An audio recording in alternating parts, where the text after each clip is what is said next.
Senyor Aguila, ilan po ang nakalibing sa sementeryo ayon sa record nyo? Hindi ko po alam. Sir, sinasabi nyo kayo ang Diyos, dapat alam nyo. Hindi ka na sana umabot sa ganitong punto na naging na 23 years old ka pa. Hindi sir. At Hindi- Mr. hindi Chair, ako. umabot si Yesu Cristo ng 33. May isang dekada pa kayo. There was a time that it was raining hard and Senor Aguila shouted, "Let the rain stop." And indeed, the heavy rain stopped. Huminto talaga ang ulan, pagsabi niya. Baka accidentally lang po din po sir yung ipabago-bago po yung boses niya. May nagsasalita siya ng pangbabae, matandang babae, may nagkatsila, at may matandang lalaki, at yung boses niya ngayon. You confirm that, Jerez? Kaya mong magboses babae, boses katsila? Sampol. Alo.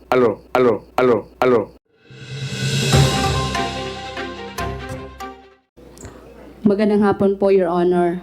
Yung mga bata po doon ay hindi nakapag-aral. Mismo po yung anak ko, pagbaba na namin sa patag, doon pa po siya nakapag-aral.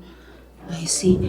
And ma'am, bilang dating teacher, ano pong assessment nyo sa mga learning abilities ng mga bata na nandoon pa sa kapihan? Halimbawa, marunong ba silang magbasa? Marunong ba silang magsulat? Kanina, iniyakan ni Elias Renz na at 12, hindi pa siya nagsusulat. Marunong ba sila sa arithmetic? Yung ibang bata po, ma'am, na nakapag-aral sila before pumunta dun sa bukid, marunong silang magsulat at makapagbasa. Pero yung mga bata from age 5, hindi na po sila marunong makapagsulat at magbasa. Okay. At mga ilan kaya yung mga batang sa ganong age range mula 5 pababa? Marami po, ma'am, dahil naka-barak sila yung age 5 up above, nasa 200 plus yata sila doon. Wow. So mga at least 200 ang hindi ngayon nakatatanggap ng pagtuturo tungkol sa 3 Rs. At tama nga kayo, at age 5 or a little above that, talagang nasa barracks na sila. Sinabi po ni Sir Jeng kanina na yung pinakamababang antas nung Soldiers of God, yung fetus, ay 6 to 7 years old lamang. Ma'am, sabi po ni... At saka ma'am, dati kayong teacher, paanong napapayag kayo na hindi makapag-aral yung sarili niyong anak?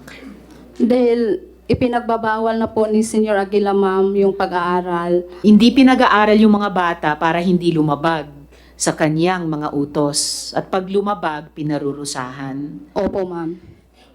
Yes, Mr. Senator Chair. Risa, if I may, short interjection lang. Meron kang affidavit dito.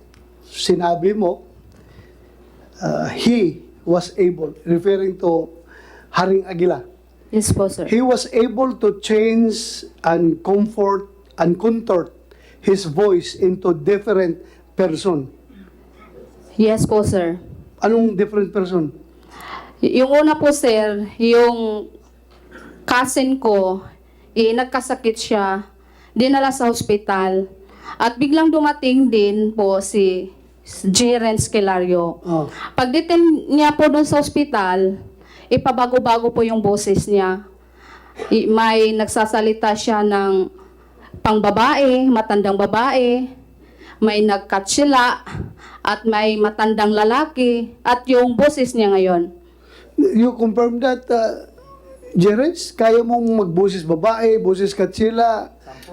Sampol. Ha? Kaya? Sige. Kaya? Alo. Hindi po yan totoo. Ha? Hindi po yan totoo. Hindi totoo. Opo. Sige, thank you. Tapos, during our meeting, he shouted, "Let the bird," kiahaw. Kiahaw na bird, no? Kind of bird. "Let the bird sing." And unexpectedly, a bird sang. Yes po, sir. Totoo yan. Kumanta Opo. yung, paano? May boses po ng ibon Oh. na biglang tumunog. Ha?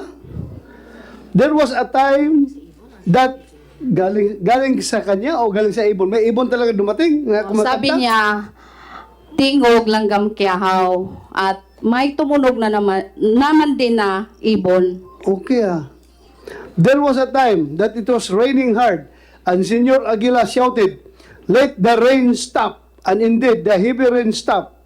Since then, we really became diehard believers because of his supposed powers. Yes po, sir.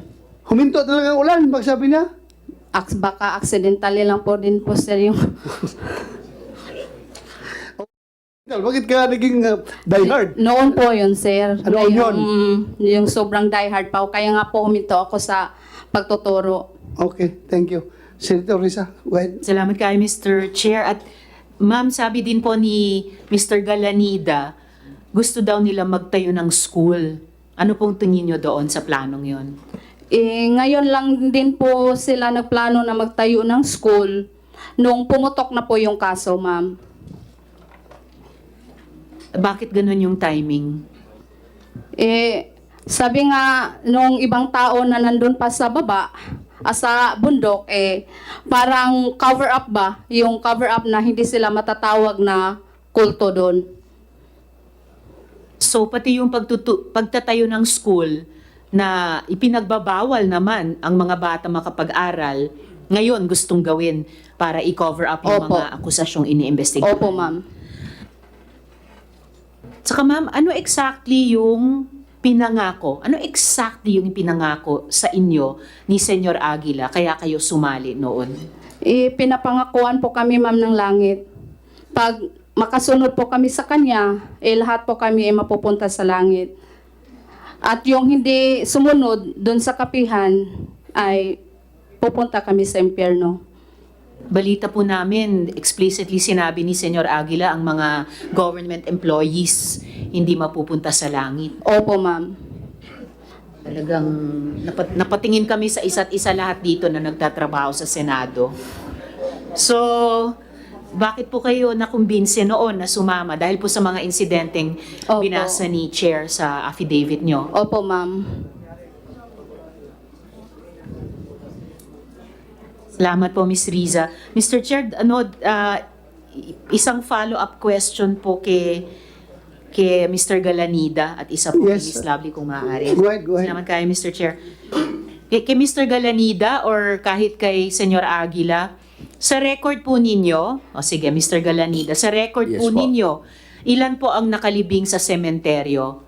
Kasi po sa totoo lang, marami pong nawawalan ng kamag-anak. Hindi ko po alam. Hindi nyo alam po ilan ang nakalibing sa sementeryo? O hindi ko kung ilan sila. Kayo naman Kasi po, bago lang yun po ang nung una starting until I think only 2023. Pero before that, pupunta naman doon naman ilibing sa Barangay Siring na sementeryo.